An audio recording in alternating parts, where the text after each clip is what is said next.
Aqui eu vou dar vazão à minha ira, né?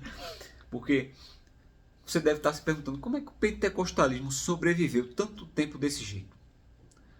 Através da desonestidade. Se nós formos olhar os autores pentecostais, eles mentem compulsivamente. E a gente vai ver alguns desses casos aqui. Tá? Vamos começar com Antônio Gilberto. Antônio Gilberto é um teólogo pentecostal famoso. Em seu livro Verdades Pentecostais, ele lida com o problema de que o dom de línguas pentecostal ele foi inventado. Então, como é que ele resolve isso? Ele vai citar ocorrências históricas do dom de línguas antes do pentecostalismo. Perfeito, porque se ele mostra evidências históricas de que aquilo existia antes do pentecostalismo, ele resolve o problema. Só que o que é que ele vai fazer? Ele vai citando, né? Ah, Santo Irineu, ele não fala Santo Irineu, Irineu dizia isso, isso e isso, pronto. Ele vai citando. Se você pegar cada uma daquelas citações, você vai descobrir uma coisa. Então, por exemplo, se Santo Irineu diz assim, falavam em línguas, aí, grego, persa, aramaico, etc. Ou seja, línguas humanas. Não é fala pentecostal. Então, citar Irineu não serviria para nada. O que é que Antônio Gilberto faz? Ele cita Irineu e corta o restante. Ele amputa o que disse Santo Irineu. Então, sempre que ele pega alguém, certo?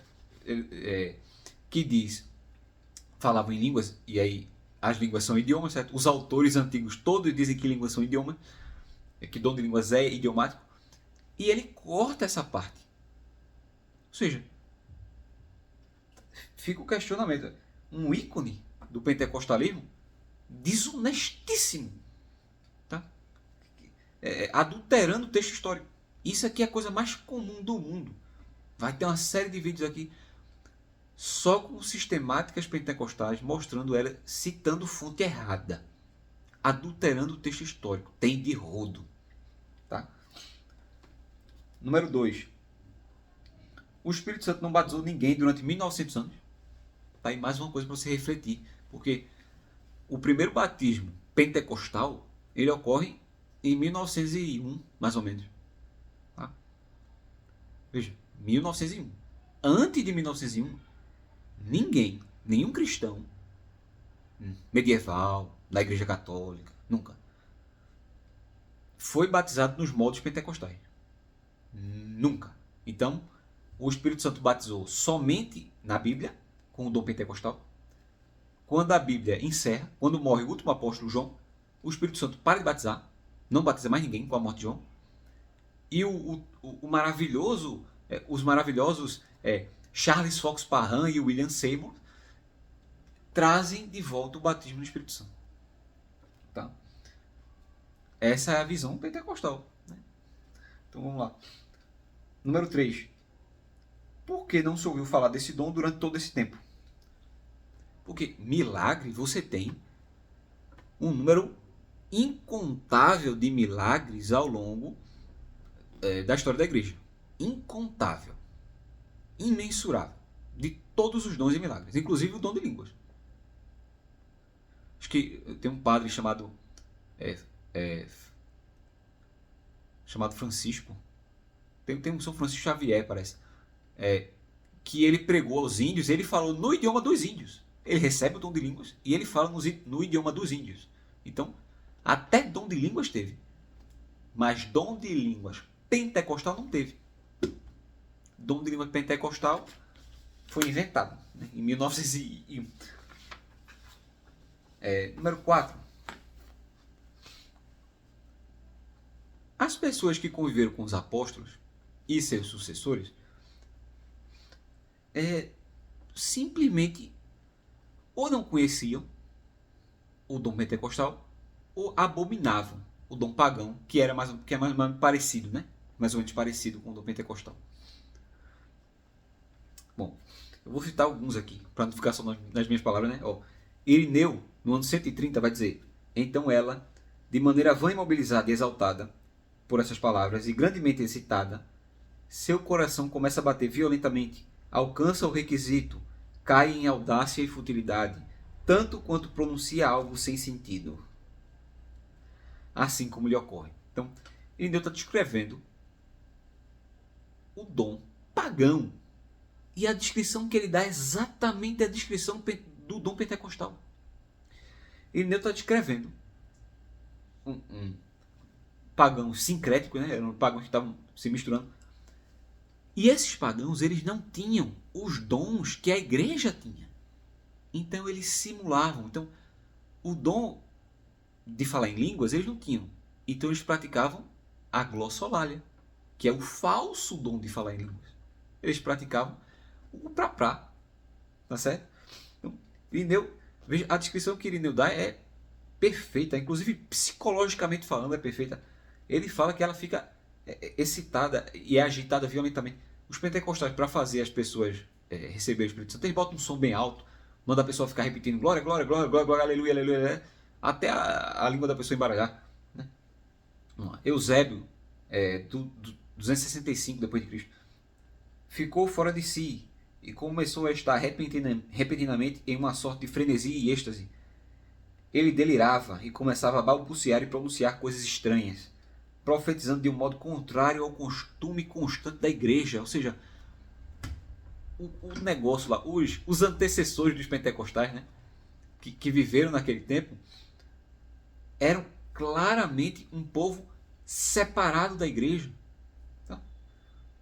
E ele, excitado ao lado de duas mulheres, encheu-as com um falso espírito, tanto que elas falaram extensa, irracional e estranhamente, como a pessoa já mencionada. Mais um, Orígenes. Quanto a Orígenes, eu vou ter que abrir outro parêntese. É muito comum citarem esse texto de Orígenes errado, infelizmente. O texto é de Orígenes, mas Orígenes está citando outra pessoa. Então você tem que ter cuidado com isso, tá?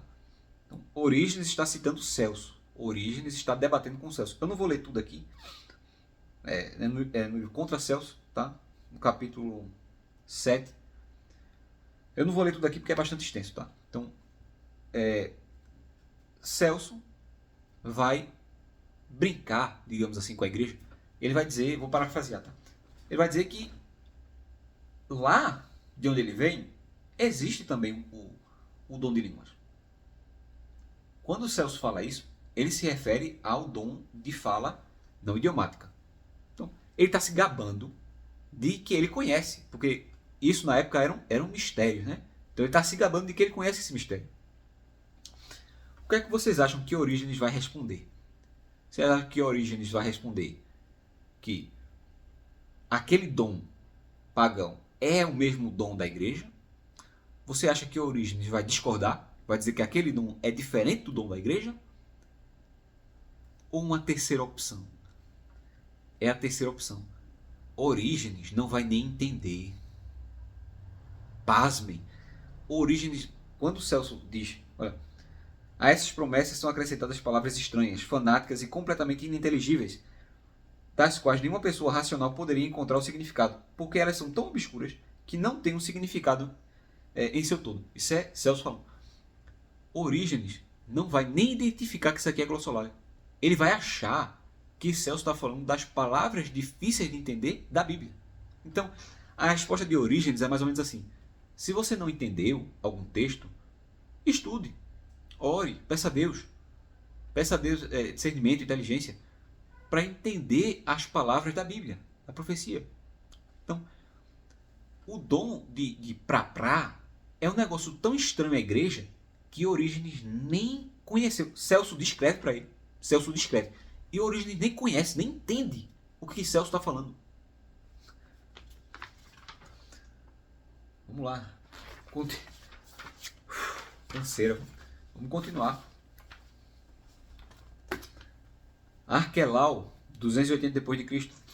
Ó seu bárbaro, persa, você nunca foi capaz de conhecer a língua dos gregos, dos egípcios ou dos romanos, ou de qualquer nação, pelo que diz a Escritura, que cada homem ouviu os apóstolos falarem em sua própria língua, através do Espírito Santo, o Paráclito. Então, para Arquelau, o dom de línguas são idiomas. para todo mundo o dom de línguas são idiomas. Existe uma versão da Didaquê, versão um pouco posterior, mas ainda bem antiga, que diz: de acordo com a língua que cada um deles tinha, diferentemente recebida, para que a pessoa se preparasse para ir ao país no qual a língua era falada e ouvida. Tá? Reticências aqui, né? Então, ele está dizendo que o dom de línguas foi dado para que as pessoas pregassem. E veja, eu já citei um exemplo, né, do padre Francisco, que pregou aos índios falando na língua dos índios, sem nunca ter estudado a língua dos índios. Tá? Então, isso aqui ocorre de forma prática. Os apóstolos receberam tanto o dom da eloquência, quanto o dom do mistério, de falar dos mistérios, explicar os mistérios de Deus, da interpretação, e receberam também o dom de pregar no idioma dos receptores.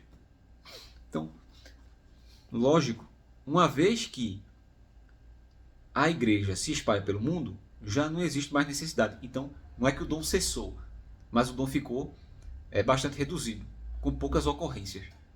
Porque se a igreja já está espalhada pelo mundo e já fala todos os idiomas, há pouca necessidade, né? Mais um, tá? Cirilo de Alexandria, 375 depois de Cristo. O galileu Pedro, ou André, falavam persa ou medo. João e o resto dos apóstolos falavam todas as línguas, para aquela porção de gentios. Mas o Santo Espírito os ensinou muitas línguas naquela ocasião, línguas que em toda a vida eles nunca conheceram. Para Cirilo de Alexandria, o dom de línguas é idioma. Tá? E por aí vai, para qualquer autor. Tá? Inclusive, Santo Tomás de Aquino traz uma posição muito interessante, que é quando ele diz: quanto ao dom de línguas, devemos saber que, como na igreja primitiva, eram poucos os consagrados para pregar ao mundo a fé em Cristo, a fim de que mais facilmente e a muitos se anunciasse a palavra de Deus. O Senhor lhes deu o dom de línguas. Eu pulei uma vírgula aqui, como sempre. Mas, encerrando aqui com Santo Tomás de Aquino. Para Santo Tomás, o dom de línguas é falar em idiomas. E às vezes Santo Tomás até iguala o dom de línguas ao dom de parábolas, de falar por parábolas. Perceba a compreensão elevada que Santo Tomás tem. Porque falar em línguas, outro idioma nunca antes aprendido, mas também é falar os mistérios de Deus. E falar em parábolas, você fala os mistérios de Deus. Então Santo Tomás identifica quem tem o dom de explicar por parábolas com o dom de línguas. Ele identifica as duas coisas. Tá? Coroando aqui, encerrando com Santo Tomás. Bom, agora eu vou descansar. No próximo vídeo eu trago mais uns 10 argumentos. Tá? Nossa, mas tem tudo isso. Tem de sobra, meu filho. É por isso, se você é pentecostal, você está entendendo agora, é por isso que o pentecostalismo é tão desprezado na academia. Porque a fartura de evidências de que o pentecostalismo de que o dom pentecostal é falso, que aquilo não é dom de línguas, é absurda, tá certo?